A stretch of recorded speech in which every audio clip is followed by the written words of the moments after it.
Hello there and good day. Welcome to Dystopian Report, the place where we talk about the nightmare world we have found ourselves in. I'm your host, Jesse Pullman, and sometimes we have Ariel the cat come up and soothe and or interfere with our work, or sometimes use the litter box when we're trying to do it.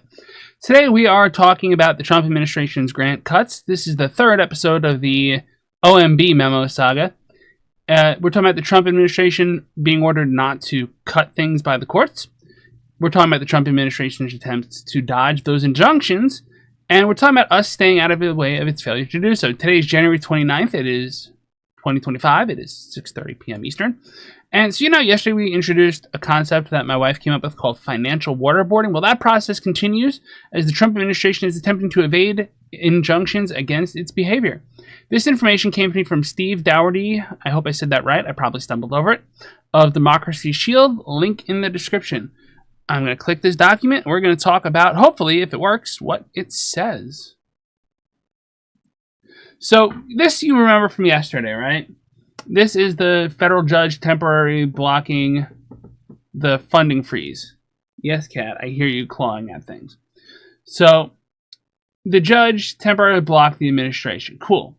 And if you Google for Trump OMB memo rescinded, you'll find a whole bunch of stories about the memo being rescinded, right?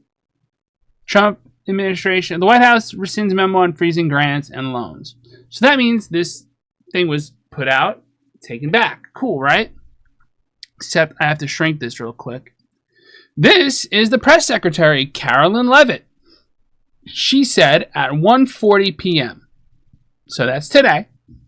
This is not a rescission of the federal funding freeze. It is simply a rescission of the OMB memo. Why? To end any confusion created by the court's injunction. The president's executive orders on federal funding remain in full force and effect and will be rigorously implemented. So there's a saying. That saying is, stay out of the way of your enemy when they're making a mistake. I'm probably butchering that saying, but that's what I'm trying to say.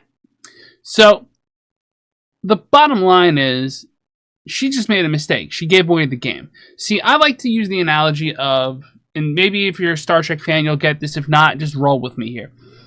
The Federation fighting the Borg. The Borg have shields that adapt to attacks thrown at it, right? So you're the Federation. You pop a few phaser shots off at it, and the Borg drop, right? They get hit, they go down. Okay. The next Borg shows up. You pop a few phaser shots off at it. It's adapted to your phaser. It hits the shield and just washes around it and does no damage. If I had an editor, this is where I would splice in a clip of First Contact. It's a great movie. You should go watch it. Set after World War III. Who knows, we might be heading there. So, you have this shield, right? The injunctions are phaser shots. The judges are saying, hey, you can't do this. So, the administration is trying to play wiggle words. Oh, we can't have this memo out? Well, we'll rescind the memo, but not the executive order that the memo implements. So the memo still counts, it's just not officially a memo. And the press secretary just gave the game up. So the financial waterboarding continues. Remember, that's when they take your money and they shove it down your throat and then pull it away and then demand that you make changes to their whims. So it continues. They're still trying to get away with stuff. Anyway, this isn't going to be a long video, but I did want to just say, if you like these videos, if you find them helpful to you, please do subscribe. That is the number one thing you can do to boost this channel up. Otherwise, I'm on Blue Sky as J. Pullman Writing. I have a website, and stuff is good. Thank you so much for joining me, and as always on this channel, pieces.